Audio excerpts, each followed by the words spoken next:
Olá, alunos do primeiro ano, estamos na nossa aula de literatura. Vamos continuar a aula da semana passada, que nós estamos falando de gêneros narrativos épicos. Aí tem o lírico e o dramático.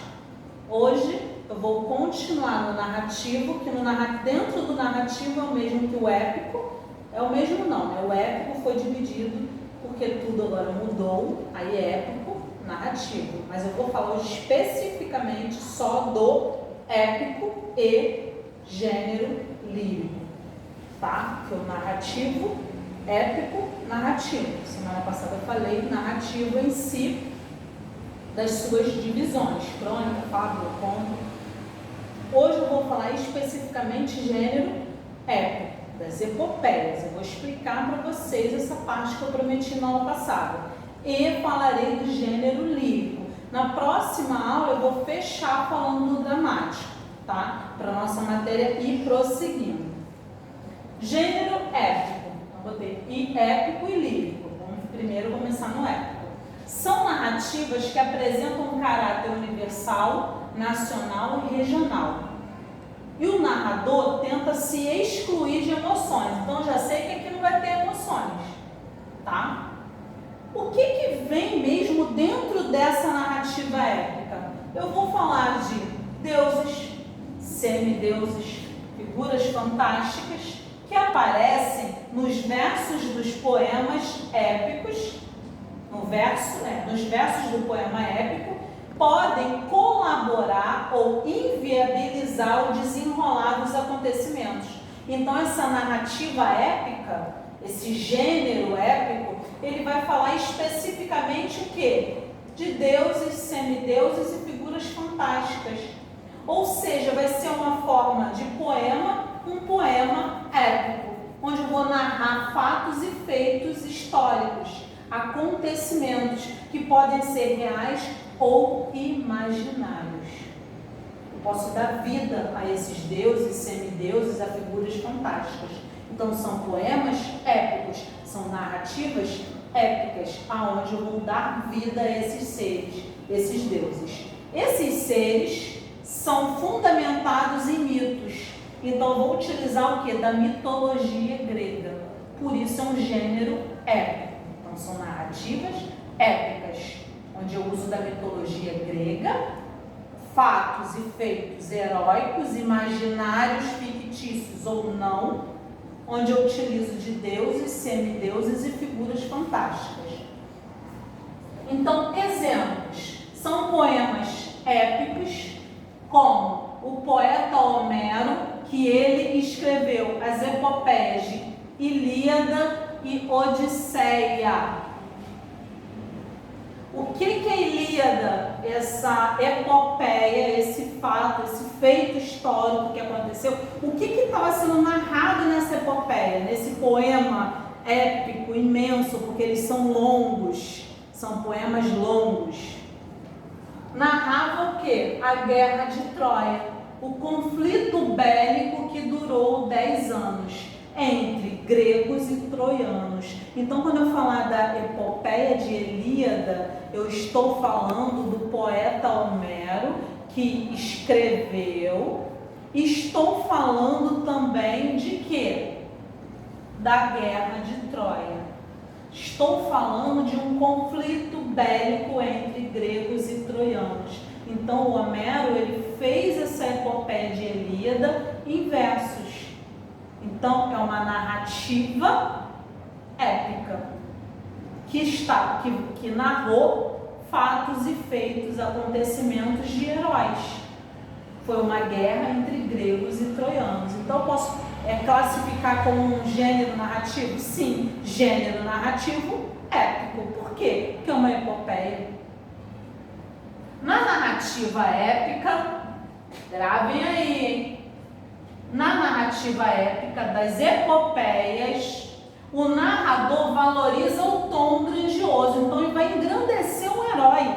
Ele vai narrar fatos e feitos heróicos de um herói, de um povo. Ele quer deixar centralizado, ele quer deixar escrito, ele quer deixar memorizado fatos e feitos de um povo. Valoriza o tom grandioso através de acontecimentos a partir de fatos históricos ou místicos. Então pode ser algo que tenha acontecido ou algo fantasioso, criado pelo poeta, tá?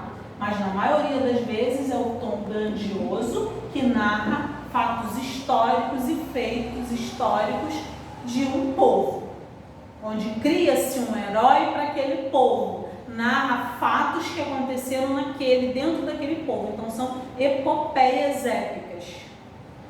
Outro exemplo é a obra de Os Lusíadas, acho que até comentei na aula passada, aonde o poeta Luís de Camões narra as viagens marítimas. Então ele vai engrandecer com esse tom grandioso o povo dele, o povo de Portugal. Então ele narra as viagens marítimas de caravanas portuguesas às Índias. Eles não estão viajando para desbravar o mundo, para colonizar, para explorar novas colônias. Então, nessa epopeia, nessa narrativa épica, nesse gênero épico, o Camões ele cria essa epopeia, Os Lusíadas, onde ele vai narrar o quê? As aventuras do povo português, as conquistas territoriais, dimensão do poder político e econômico do Império de Portugal. Então é um tom grandioso, onde tem-se um herói que vai narrar fatos e feitos históricos de um povo. Então ele quer deixar marcado, culminado, estabelecido os fatos históricos do povo dele. Então Camões deixa narrado nessa epopeia épica o quê? Fatos do povo dele, feitos do povo de Portugal, tá? Das pessoas de Portugal, dos navegantes. Então ele narra essas viagens marítimas. Tem coisas reais? Tem. Mas tem coisas fantasiosas? Também tem. Gênero lírico.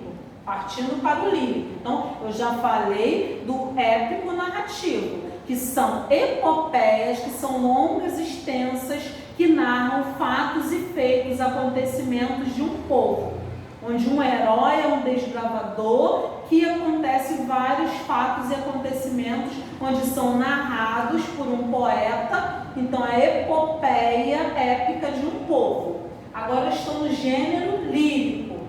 Se refere ao tipo de texto literário, onde predomina o quê? Sentimentos, emoções, subjetividades do sujeito lírico, aonde eu vou dar voz ao meu eu lírico.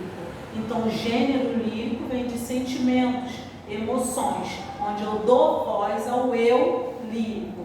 Então, agora eu estou falando de emoções, de subjetividade. Eu não estou mais falando de uma narrativa. Características. Escrito em primeira pessoa, porque o eu vai estar ali, o eu lírico vai estar ali. Ele vai estar elíptico, mas ele vai estar. Expressa sentimentos e emoções. Ocorre uma exteriorização de um mundo interior. Então, aquele mundo interior, os sentimentos que estão guardados do poeta, ele vai exteriorizar, ele vai colocar para fora, ele vai vir à tona, ele vai declarar. Caráter subjetivo, que eu estou falando de eu lírico. Uso de palavras de sentido conotativo. Conotativo é o quê? Sentido figurado, não é o sentido real. Então, eu vou usar o quê? O meu sentido figurado. Eu usando o sentido conotativo, eu estou usando o quê? Figuras de linguagem. Eu vou usar muito o quê? Metáfora, eu vou usar vários tipos de figuras de linguagem, que são bem-vindas quando eu tenho gênero lírico, quando eu falo de sentimentos. Então eu uso o sentido conotativo das palavras, eu abuso das figuras de linguagem. Subgêneros. Eu coloquei esses subgêneros para vocês saberem, vou estar até cobrando um trabalho lá, que vocês vão ter que me indicar o que significa cada um desses subgêneros. Por quê? Porque atualmente a poesia moderna abandonou essa estrutura. Então é uma estrutura antiga, tá? Formal, essa estrutura formal. definições de sentimentos e emoções. Então, hoje em dia, esse tipo de estrutura já não se usa mais, porque nós já estamos numa poesia moderna, mas ela ainda é referência de estudo quanto ao gênero lírico? Sim. Então, eu vou estar pedindo que vocês façam uma pesquisa sobre cada uma: Odé, hino, elegia, edílio, épigra, epitalâmio e sátira. Então, são subgêneros do gênero lírico. Então, existiam essas estruturas, elas existem, só que as estruturas hoje, formalmente sendo construído o gênero lírico, nossas novas poesias, são feitas de outra forma, tá? De uma nova estrutura, mais solta, mais livre, mais moderna, ok? Então, gênero narrativo épico, porque eu falei mais do narrativo, eu prometi que eu ia trazer hoje somente falando do épico, que são as epopeias, onde são narrados fatos e feitos heróicos, acontecimentos de um determinado povo, aonde o poeta quer engrandecer e deixar marcado a história de um povo, tá? Quer deixar eternizada a história de um povo, assim como Homero fez na Ilíada, no Troia, assim como Camões fez em Os Lusíadas, que é uma epopeia, tá? É um gênero épico onde foi eternizado um fato, um feito histórico de um povo, de um herói, ok? Então isso é o gênero épico. E o gênero lírico são o quê?